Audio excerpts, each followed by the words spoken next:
Naghahanda na ang mga taga Noveleta, Cavite sa pagtama ng bagyong Glenda. Nakataas ang signal number 2 sa lalawigan ng Cavite. May news to go si Ruth Cabal. Ruth? Susan, signal number 2 na dito sa Cavite pero wala pang pag-ulan ngayon dito sa bayan ng Noveleta. Minsan makulimlim at minsan maaraw dito.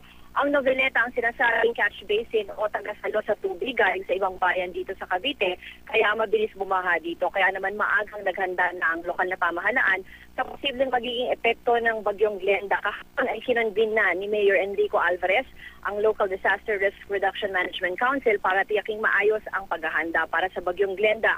Nakaayos na rin ang mga rescue equipment tulad ng mga life jacket, pati na rin ng rubber boats. Napapalibutan din ng Noveleta ng 2 ilog pero may 24 oras sa mga CCTV na nakatutok sa ilog para ma-monitor ang level nito. May sirena rin naman daw sa lahat ng 16 na barangay dito para maabisuhan ang mga residente kung kailangan ng lumikas sa kanilang lugar. Bukod dito sa Noveleta, kasama rin sa binabantayan naman ng provincial government ang ilan pang bayan sa may baybaying dagat kasama na ang Bacoor, Rosario at maging ang Cavite City. Susan? Maraming salamat, Ruth Cabal.